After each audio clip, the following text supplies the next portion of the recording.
Hello, my beautiful people. Welcome to Soul Symphony. And I hope that your day is going well.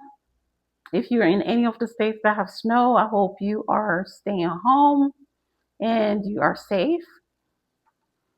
So today, actually, I was going over, so we're still continuing our healing journey. Today, I'm going over self awareness, self love, and self worth. Now, on a previous episode, I did talk about some of the my healing journey, actually, how it started. Today, I'll go over self awareness, self love, and self love and self worth, which is I call them the three self.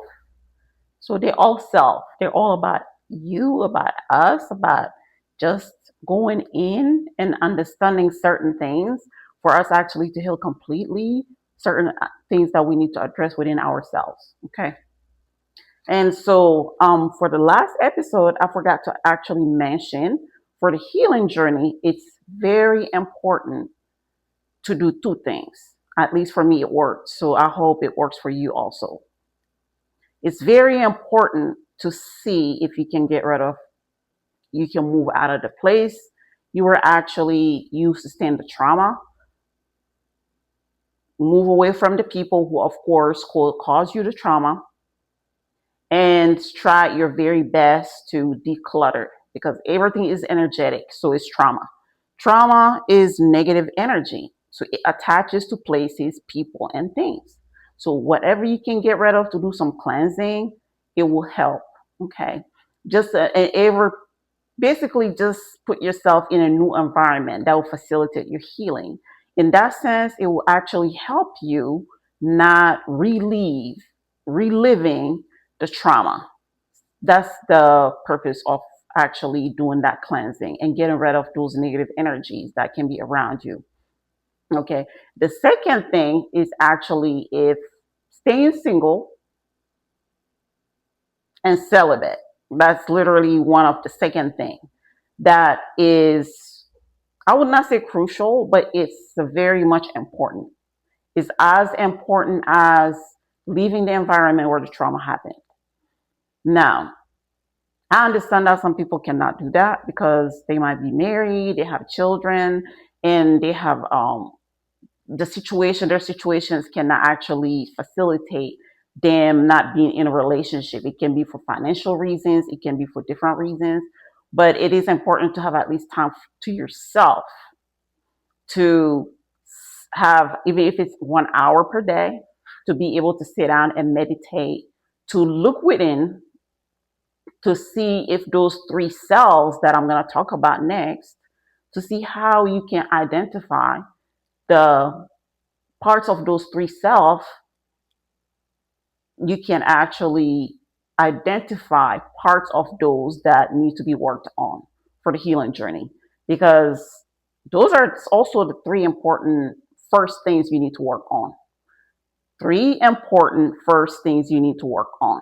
So I'm going to say it again. Three first things that you really need to address besides the environment, which is one of the tricky things. You might not be able to leave the environment, but it is important for you to do the inner healing, at least the inside part of things, which might take longer if you stay within the same environment where the trauma actually occurred. Okay. So the biggest thing, the first things that I'll talk about, of course, is self-awareness. Now, self-awareness is nothing else really but our personality, emotions, desires, motives. Why do we do something?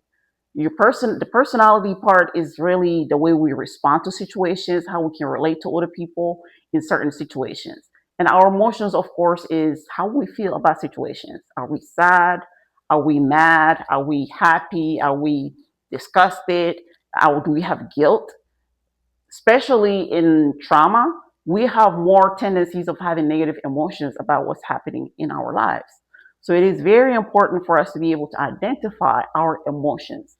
How are we reacting to things? What are the trigger words that might bring certain emotions out of us?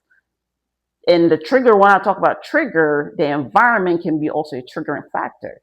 So once you leave that environment, certain emotions should automatically disappear. You might start feeling better about things. And certain people too, when you're not around them, things might just start feeling better. And then the motives, certain things we do, we don't know what we do it. So it's a good idea to sit down and think about, why am I doing this? Why is this happening? The motive, why am I doing this, is one of the biggest questions for you to know the motives of what's going on in your life. If you stand in one place and you just keep repeating the same thing over and over and over and you're not seeing results, you should ask yourself, what's the motive behind this? Why am I trying to get out of this? And I'm repeating the same thing over and over and I'm not getting the result I want. Desires, what do you want if moving forward? Your desires is, what do you want? You have to be able to also identify that. What do I want? Do I want to stay in this situation for the rest of my life and be miserable? Or do I want to be happy? Or do I want to feel content? I want to feel myself again.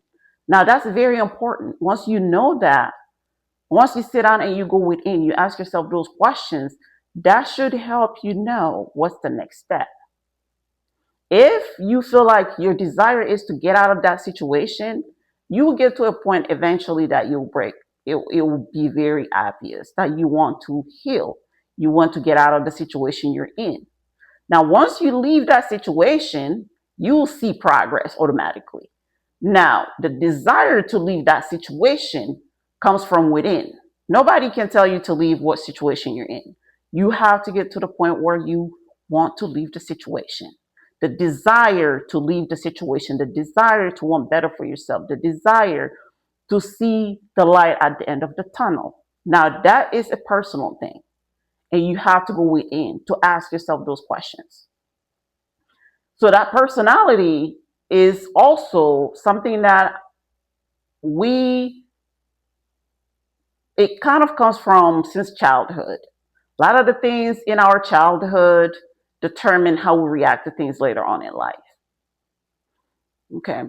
And so I'm going to go ahead and break down also self-awareness into two categories. The internal self-awareness is how we see ourselves. Now we have to be able to sit down with ourselves and ask ourselves, how do I see myself? Do I see myself where I want to see myself, or do I want to see myself in a better light?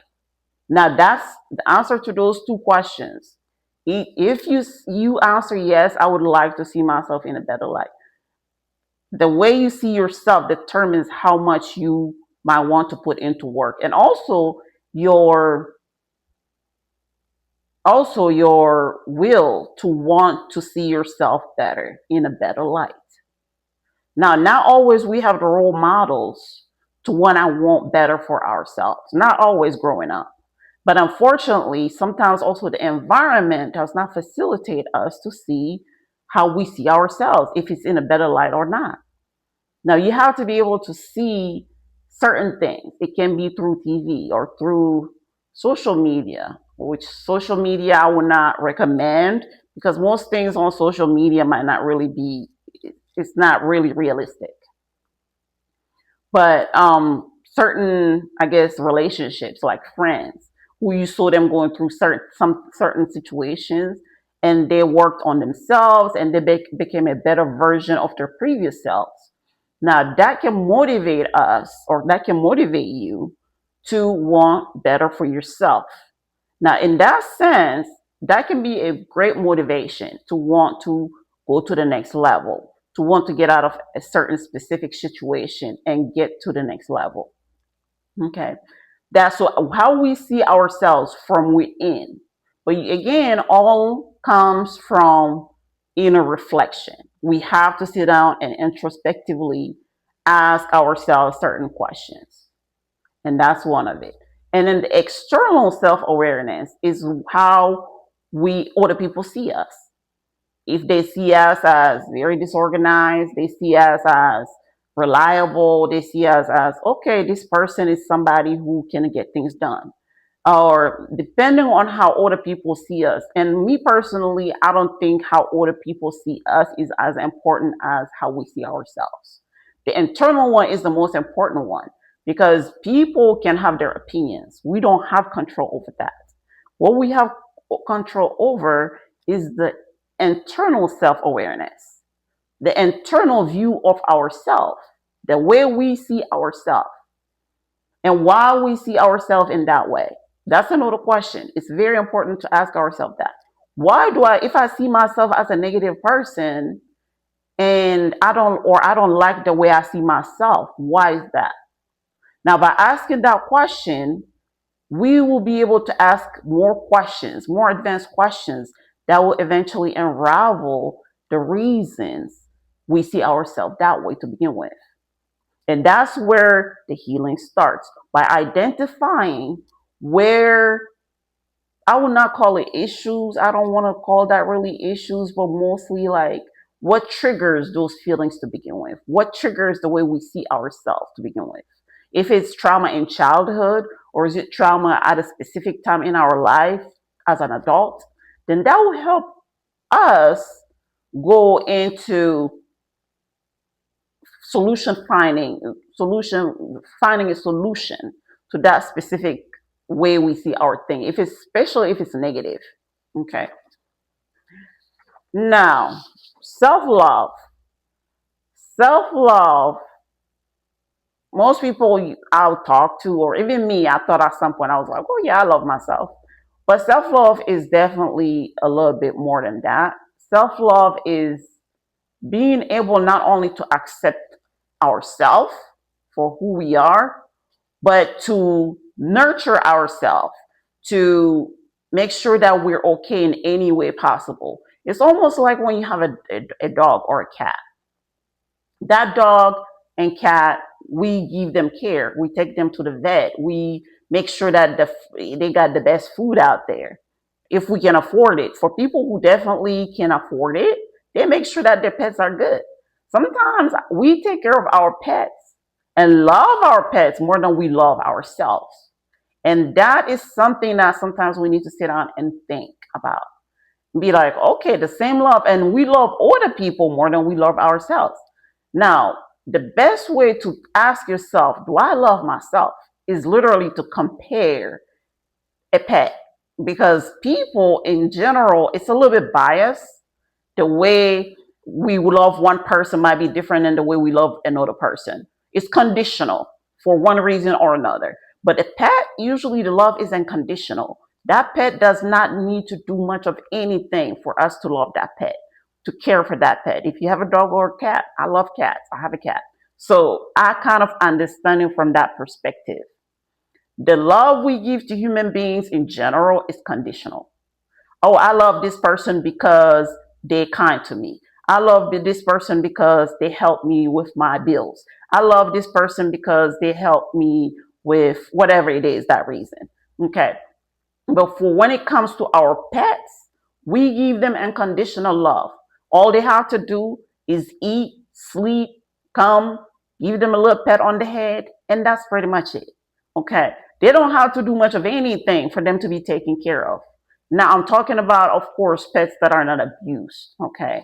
So, but in general, we have that unconditional love to our for our pets more than we do for ourselves. Our dogs, we take them to the to for them to get groomed, right? To the park. We take them to make sure that we get them their favorite treat, a bone. We get them their favorite toy. We make sure that they have one of their favorite spot in the house or an apartment where they can go and lay their head down. We make sure that we see something cute, we buy it for that pet, right? So we give that pet sometimes more than we give ourselves.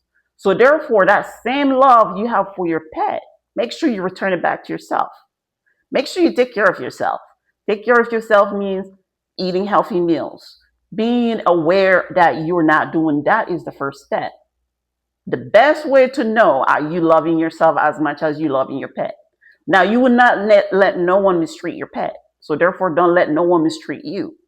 By comparing those two things, you'll be able to know the love you have for your pet. If you, whatever you allow for your pet to have or not have, are you doing the same thing for yourself?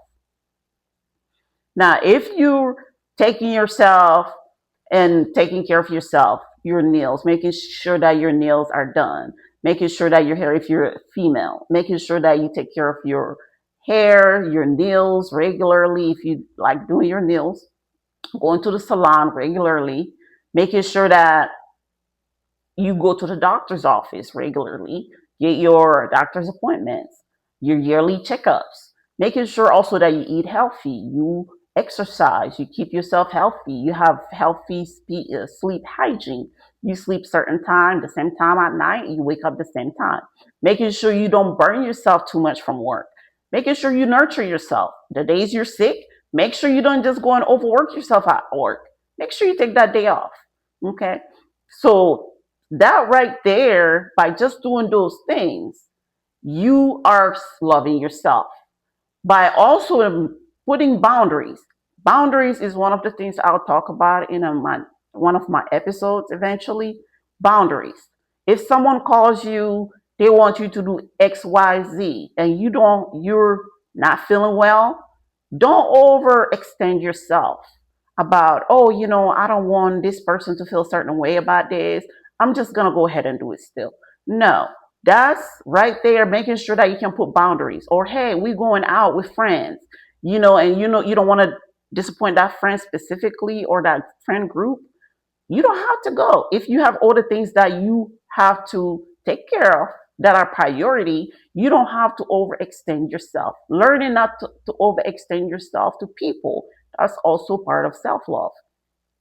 Now, the next thing I will talk about when it comes to self-love is, again, being able to not let people treat you in any kind of way. That is not, that you will not let people treat your pet. That's a big one. Okay. And self-worth.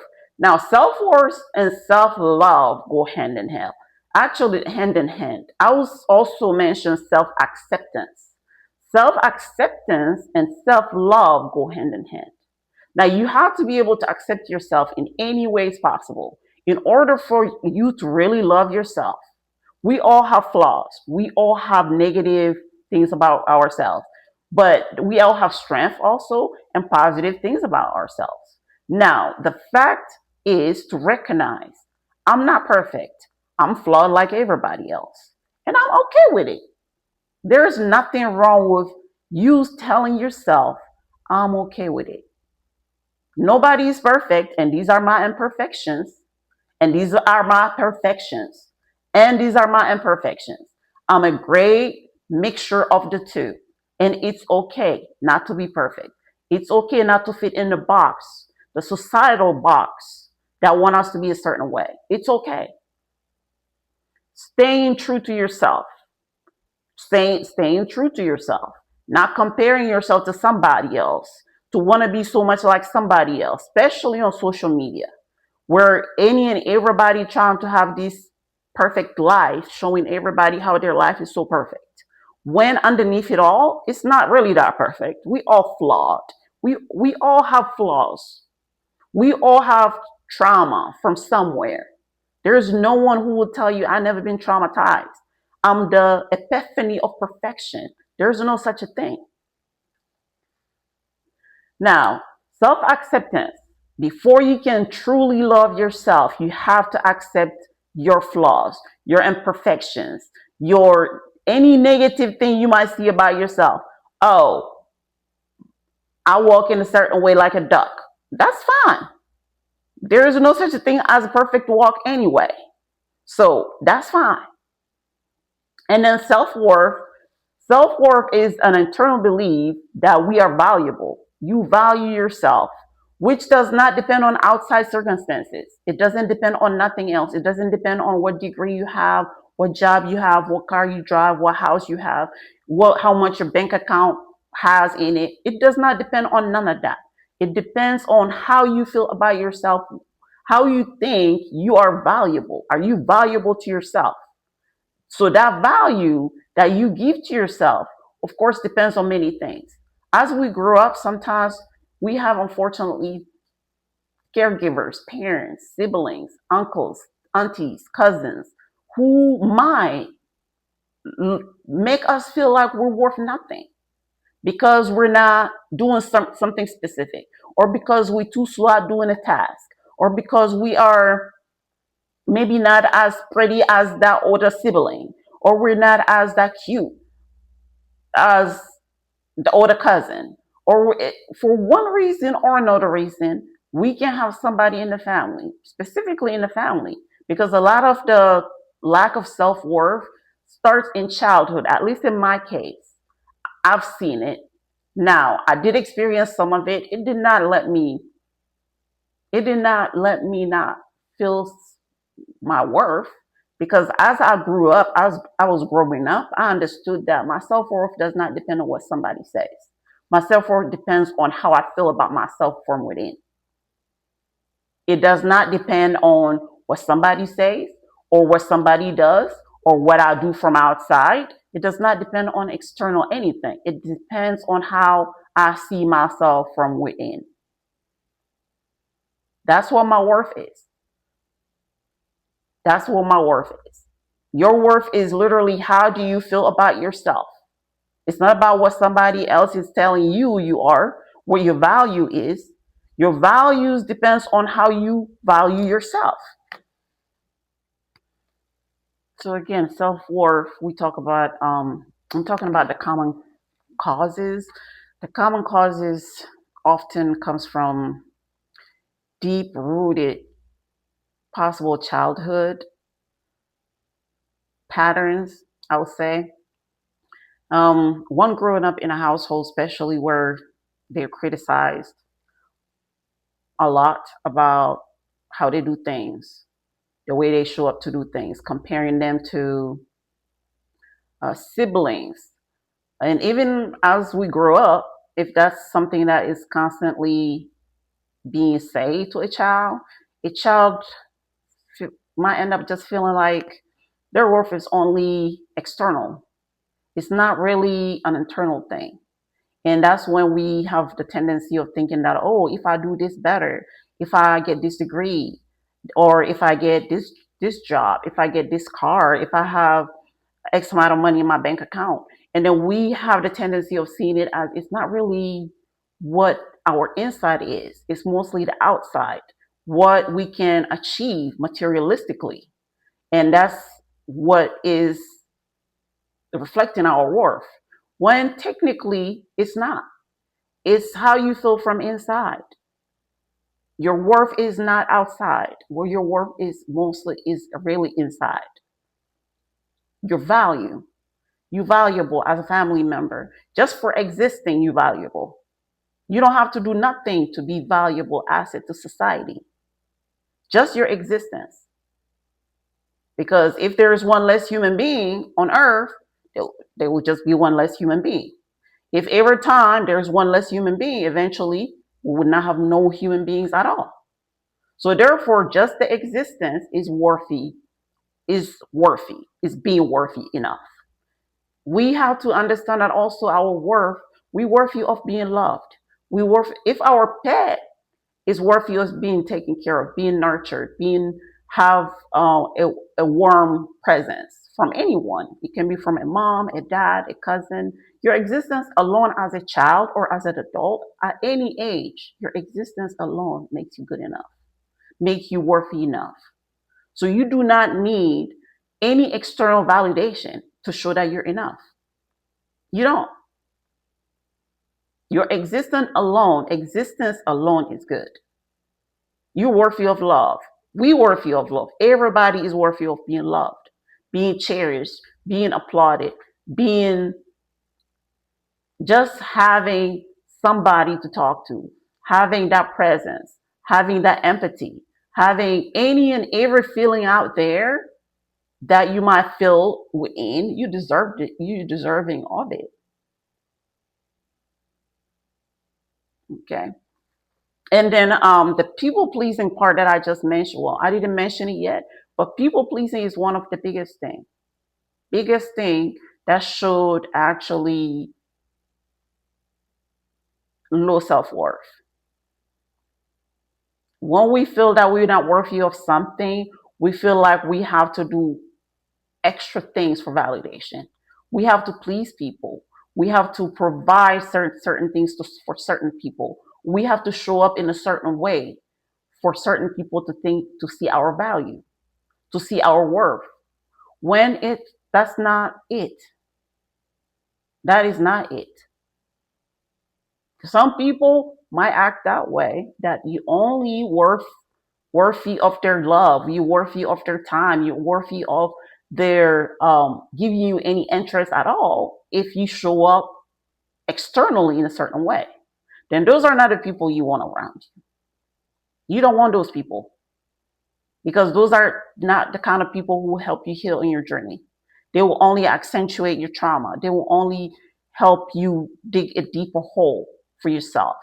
They will not help you get out of the hole you're already in, which I'm not saying that it's a bad thing or a good thing, but I'm just saying that it aggravates things.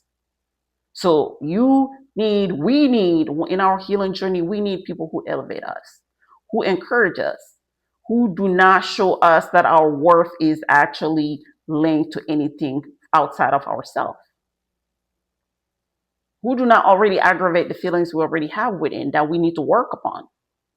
We need to work on those feelings to heal, not to go backward. Okay. And so therefore, for healing to happen when it comes to self-worth, definitely self-care is a big one. Making sure that we take care of ourselves. Like the example I give for the pet. When you have a pet, you make sure that that pet is taken care of in any shape or form, outside and the inside. So we have to make sure that we do that. And that's also self-love, self-acceptance, self-care, boundaries, making sure that we put boundaries. When people talk to us any kind of way, we have to make sure that we address it, not let people treat us any kind of way, not let certain things happen to us when we know that's wrong. If I would not let nobody mistreat my pet in any kind of shape or form, why should I let people treat me that way? That doesn't make too much sense now, does it? So therefore, we need to be able to advocate for ourselves, and boundaries and and advocacy for ourselves. Self advocacy is, they go hand in hand. You have to advocate for yourself. You have to talk, advocate for yourself. If something is wrong for you or you're not okay with it, make sure you voice it. Your voice is your biggest power. Your voice is your strongest power. Because if you don't say it, people don't know it. If people don't know it, they'll keep doing what they're doing. All right. So I will go ahead and leave it here. I hope this message inspires you in your healing journey. And if you're not on a healing journey, I hope you can pass it along to someone else who might need it. And until then, please take care of yourself. Bye.